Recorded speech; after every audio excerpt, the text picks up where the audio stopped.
Hello, जय Hind, good morning and a very warm welcome to Rudranomics. आपने हाल ही में सुना होगा कि 2025 has been called as the goldilocks year for India's economy. सरकार के द्वारा ये बात कही जा रही है। साथ ही साथ ऐसे आर्टिकल्स भी आए हैं, ऐसे एक्सप्रेस के ओपिनियन पेज पे आज कहा गया eight years and robust growth signs that economy weathered the storms. तो क्या आज की डेट में इकोनॉमी कहाँ स्टैंड करती है और अगले साल में जहां हम एंटर कर रहे हैं 2026 में, क्या लगता है कि इंडियन इकोनॉमी जो है किस ट्रेजेक्टरी पे, किस रास्ते पे जो है अग्रसर होने वाली है। तो सबसे पहले तो जानते हैं, देखिए जो बात की जा रही है कि गोल्डी लॉक्स इकोनॉमी, ये टर्म है क्या आखिर में। देखिए गोल्डी लॉक्स जो है एक फेरी टेल आप कह सकते हैं, कैरेक्टर से ये वर्ड उठाया गया है, जहां पे एक आइडियल इकोनॉमिक स्टेट के बारे में जो है हम एक पैरेलल ड्रॉ कर रहे हैं, एक एनालॉजी ड्रॉ कर रहे हैं।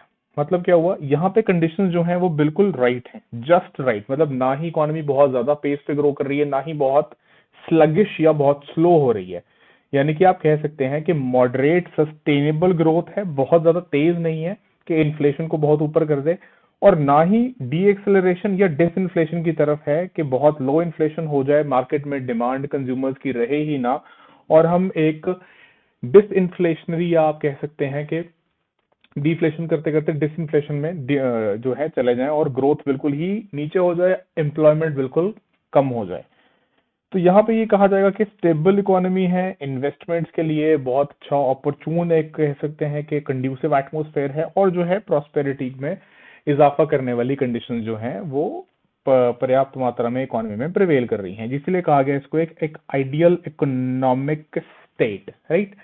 अच्छा, दूसरी बात देखिए, इसको आप इन अदर वर्ड क्या कह सकते हैं कि ये एक ऐसा स्वीट स्पॉट सिग्निफाई करता है। स्वीट स्पॉट का मतलब क्या हुआ कि हर इकोनॉमी अचीव करना चाहेगी एक गोल्डी लॉक्स स्टेट को या एक गोल्डी लॉक्स मोमेंट को, जहां पे इकोनॉमी रिसेशन को भी अवॉइड करे और साथ साथ जो है ओवरहीट भी ना करे। यानी कि आप ये कह सकते हैं कि बहुत ज्यादा हाई ग्रोथ की तरफ जो है ऐसा ना हो कि इन्फ्लेशनरी टेंडेंसीज बढ़ जाएं। यानी कि बैलेंस्ड रहे जीडीपी ग्रोथ, प्राइजेस भी स्टेबल रहें, और हेल्दी जॉब क्रिएशन यानी एम्प्लॉयमेंट की अपॉर्चुनिटीज जो हैं वो मिलती रहें सभी लेबर फोर्स पार्टिसिपेशन जो एलएफपीआर में लोग मौजूद हैं। अच्छा, तो इसके चलते देखिए अभी जो क्या कहा जा रहा है कि हमारी जो भारत की अर्थव्यवस्था है वो one of the fastest growing major economy है। इकोनॉमिक स्टेबिलिटी जो है वो भी शो कर रही है, एंड इन्वेस्टमेंट को लेकर ऑप्टिमिज्म जो है उसकी बात की जा रही है। देखिए अब यहां तक तो जो है हम केवल बात कर रहे हैं कि जो है आर्टिकल्स किस तरीके से इस बात को प्रेजेंट करते हैं, बट दूसरी बात यह है कि क्या फैक्ट्स जो हैं, फिगर्स जो हैं वो भी इस चीज को बैक करते हैं। तो देखिए यहाँ पे हमारे पास मेजरली चार इंडिकेटर्स हैं। एक तो है हमारे पास real GDP growth rate, unemployment rate दूसरा, तीसरा हम बात करेंगे इन्फ्लेशन में consumer price index CPI inflation की, और चौथा हम मेजरली बात करेंगे एक्सटर्नल सेक्टर में एक्सपोर्ट्स वाले वेरिएबल की।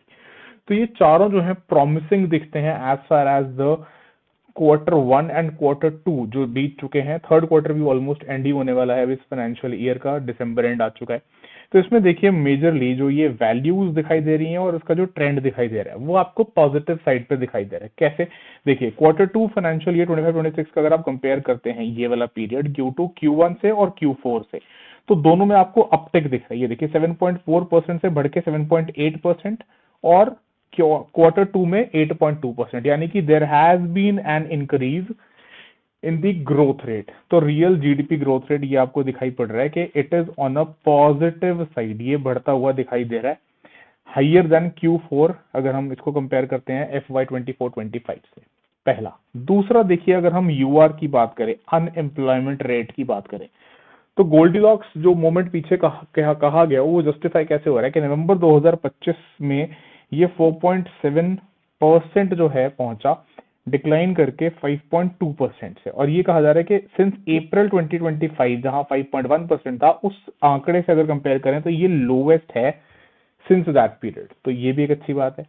तीसरा अब आ जाइए इन्फ्लेशन, जहां हम हेडलाइन इन्फ्लेशन को मेजर करते हैं consumer price index CPI inflation all India से, है ना। तो इसमें देखिए this has been significantly dropping since January 2025, जनवरी 2025 के महीने से, जहां पे ये 4.26 चल रही थी, ये गिर के आ गई 0.71% पे। यानी कि प्राइजेस में सीपीआई कंज्यूमर प्राइस इंडेक्स जो बास्केट है उसमें अच्छी राहत मिली। तीसरा, तीसरा तो हो गया हमारा सीपीआई, चौथा मर्चेंडाइज एक्सपोर्ट्स, यानी कि जो हमारा एक्सटर्नल सेक्टर है। अब देखिए इसमें बिल्कुल ट्रंप द्वारा लगाए गए टैरिफ्स जो हैं, बाकी जो सप्लाई चेन में डिसरप्शंस हैं, जो और जियोपॉलिटिकल कॉन्फ्लिक्ट चल रहे हैं, उसके बावजूद जो है ये 36.43 बिलियन डॉलर से बढ़ के 38.13 बिलियन डॉलर जो है वो पहुंचा है जनवरी से नवंबर के महीने में। तो इसमें भी हम बोल सकते हैं कि ये पॉजिटिव साइड पे ही दिखाई पड़ रहा है as far as the data is concern. तो ये चार मेजर पॉइंटर्स यहाँ पे आपको दिखाते हैं कि गोल्डीलॉक्स वाला जो फिनोमेना है वो सिर्फ हवा में नहीं है, उसको बैक करने के लिए we have hard data, we have hard facts. चलिए अब देखिए, जहां तक हम पोजीशनिंग की बात करते हैं तो जापान को सरपास करके अब हम फोर्थ पोजीशन पे आ गए globally at 4.17 trillion dollar. Third number पे जर्मनी है अभी भी। और जिस हिसाब से अगर हम प्रोजेक्शंस को देख रहे हैं तो अगर इस हिसाब से हम ग्रो करते हैं तो माना ये जा रहा है कि by 2030 we may be in a position, अगर चीजें वैसी चलती हैं, कि हम जर्मनी को भी टिप करके थर्ड नंबर पे आ जाएं ग्लोबली। यानी कि कहने का मतलब क्या हुआ कि आज की डेट में जहां हम 4.18 ट्रिलियन डॉलर की इकोनॉमी है, अगर ऐसे ही हम ग्रो करते हैं तो प्रोजेक्टेड जो ग्रोथ रेट, प्रोजेक्टेड जो हम पहुंचेंगे 7.3 trillion dollars by 2030 and we may surpass Germany to become the third largest economy in the world, जहां पे हमने जापान को ऑलरेडी फोर्थ लार्जेस्ट इकोनॉमी के तौर पे सरपास कर लिया है। अब ये तो हुई current status and future outlook का थोड़ा सा बात। अब देखिए इसको ड्राइव करने के पीछे कौन से मेजर कारण हैं, यानी कि व्हाट आर द फैक्टर्स और what are the growth drivers behind such optimism in the Indian economy, के भारतीय अर्थव्यवस्था में। तो एक तो देखिए स्ट्रॉन्ग डोमेस्टिक डिमांड, यानी कि जो हमारी 1.4 करोड़ प्लस की आबादी है, ये डोमेस्टिक डिमांड जो करती है वो ड्राइव करता है कंजम्पशन को, वो ड्राइव करता है हमारी ग्रोथ को। रोबस्ट प्राइवेट कंजम्पशन जिसमें अपटिक्स देखने को मिल रहे हैं। इन्वेस्टमेंट का मोमेंटम, देखिए नेचुरल सी बात है, अगर डिमांड ठीक रहती है तो जो प्रोड्यूसर साइड है, जो उद्योग वाला साइड है, वो इन्वेस्ट भी करता है ना। और साथ साथ अगर रिफॉर्म्स और इंफ्रास्ट्रक्चर पुश, जैसे भी आपको देखने को मिला कि जीएसटी 2.0 सरकार ने रोल आउट किया है, तो इससे एक फेवरेबल मोमेंटम जो है वो भी क्रिएट होता है ना।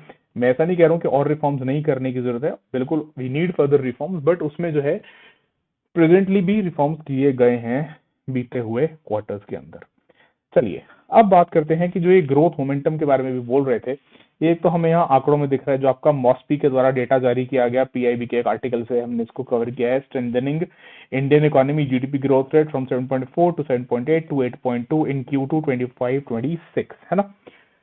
साथ ही साथ इसके जो एक बहुत इंपॉर्टेंट बात यहाँ पे है कि मेजर देखिए यहाँ पे डोमेस्टिक प्लस ग्लोबल जो फाइनेंशियल इंस्टीट्यूशंस हैं, सभी ने ग्रोथ को लेकर ऑलमोस्ट फेवरेबल यानी कि ऑप्टिमिज्म जो है दिखाया है, पॉजिटिव नोटिंग्स जो हैं वो दी हैं।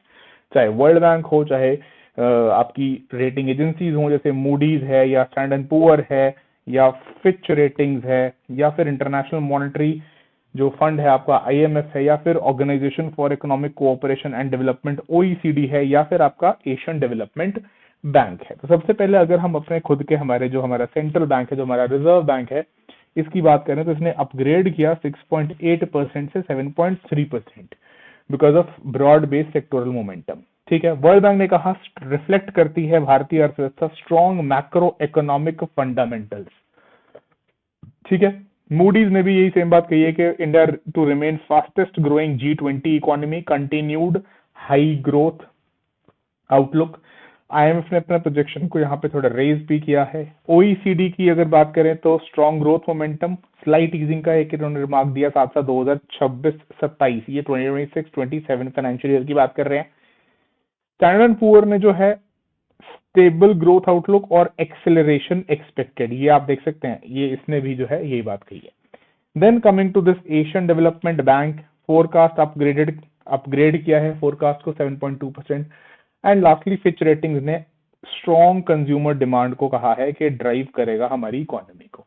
तो यानी कि मेजरली मैं रीआइटरेट कर रहा हूं अपने आप को कि चाहे डोमेस्टिकली या हम ग्लोबली बात करें, both ways financial institutions have shown optimism, positive जो है कोनोटेशन पे हमारे ग्रोथ को रखा है। चलिए अब देखिए, ग्रोथ ड्राइवर्स की तो बात हो गई, अब बात करनी है मेजरली के क्या चुनौतियां दिखाई पड़ रही हैं, चैलेंजेस क्या दिखाई पड़ रहे हैं। तो पहली बात तो ग्लोबल ट्रेड अनसर्टेनिटीज। अब देखिए इसमें मेजरली जो है अभी भी आज की डेट में अगर हम बात करें 31 दिसंबर 2025, तो इंडो यूएस ट्रेड डील अभी भी जो है वो नेगोशिएशंस में है और इसको फाइनलाइज होने में हो सकता है कुछ समय लगे, बट इसके चलते जो है अनसर्टेनिटीज हैं। प्लस जब तक ट्रम्प एडमिनिस्ट्रेशन है यूएस में, पोटस जब तक नेक्स्ट इलेक्शन नहीं होते हैं, पोटस के रहने तक, ट्रम्प जब तक पोटस है तब तक ये अनसर्टेनिटी थोड़ी वैसे भी लिंगर ऑन होती हुई दिखाई पड़ती है। दूसरा इन्फ्लेशनरी प्रेशर, जिसके साथ प्लस आप कह सकते हैं कि एक्सटर्नल शॉक्स, ये वाला फैक्टर, और जियोपॉलिटिकल रिस्क जिनका सप्लाई चेन्स पे ओवरऑल जो है बहुत असर पड़ता है। जिसमें देखिए मेन फैक्टर क्या है कि एक तो रशिया यूक्रेन, कई दफा ऐसा लगा कि अब कॉन्फ्लिक्ट जो है वो खत्म होने को आ रहा है, बट ऐसा हुआ नहीं है। Still we are having the talks are ongoing between both the presidents.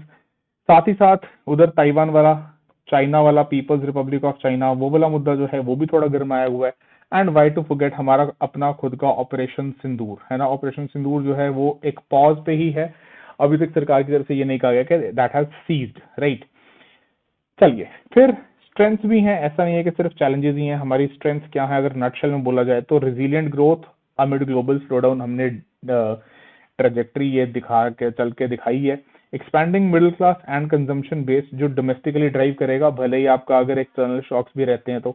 And digital economy पे और इनोवेशन जो है हमारा ये फोकस में रहा है। तो ये आप कह सकते हो कि that these have been the strengths for the भारतीय अर्थव्यवस्था।